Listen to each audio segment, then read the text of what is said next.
the perfectionists or Bible communists of Oneida lived life in a fishbowl. They were overrun by visitors, by tourists. They had more visitors probably than any other commune or religious colony in American history, and very likely more than all of those others put together. And they always try to give them tours and accommodate them within the confines of their daily life. When visitors came, sometimes hundreds, in one case more than 1,000 a day, the perfectionists did not try to convert the visitors to their religion, but they were concerned to explain to the visitors the benefits of perfectionist life and sometimes the superiority of perfectionist life in their opinion over the way life was lived in the outside world.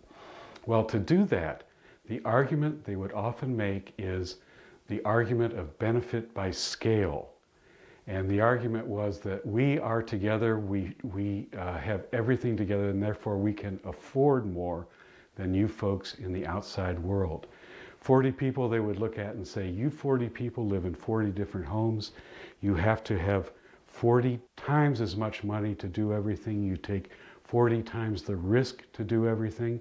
We all together can get more done by pooling everything. And so, for example, in the mansion house, they had central steam heating.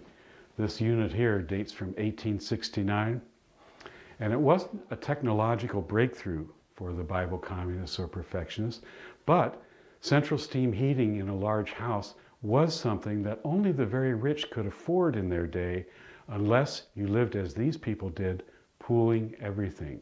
And so what they would do is say proudly, look, communism has conquered winter. Living together, we live well, better than all of you folks can live separately.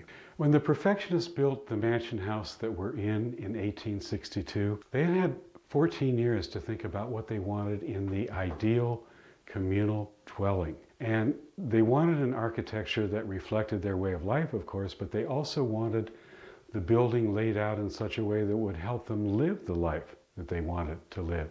So in many ways, what we're standing in the 1862 mansion house is their answer to a lot of architectural problems. This is their idea of the dream situation, the ideal situation for communal living. One of the major features of the 1862 mansion house is what we're standing in now. These people built private rooms, individual rooms for the majority of the people belonging to the commune in the 1862 building. That is, to me, absolutely astonishing for a group that communally emphasizes everything about we and nothing about me. Nevertheless, these folks apparently were comfortable enough to be able to accommodate a certain amount of individuality and privacy by this point in time. Still, there were communal messages in these private rooms, these individual settings. And one of them was that the unit of sleeping at night was not the couple, it was the individual. In the Oneida community, you slept alone, and partly that was a measure to counteract what they disagreed with, what they thought was a major sin in love, and that was selfishness. They had nothing against lovemaking. To them, sex was something that had been issued by God. It was natural, and therefore they thought it was natural to enjoy it. Furthermore, they had a transcendental and mystical idea about the whole thing. They thought that couples conjoined in love were recreating the Godhead and drawing near to it. But they did not want people forming individual bonds, romantic bonds.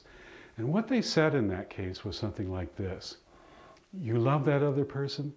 That's fine. We have nothing against that. It's perfectly natural and you should enjoy it. But understand this: your love for that other person should serve as the means to increase your capacity to love everyone more.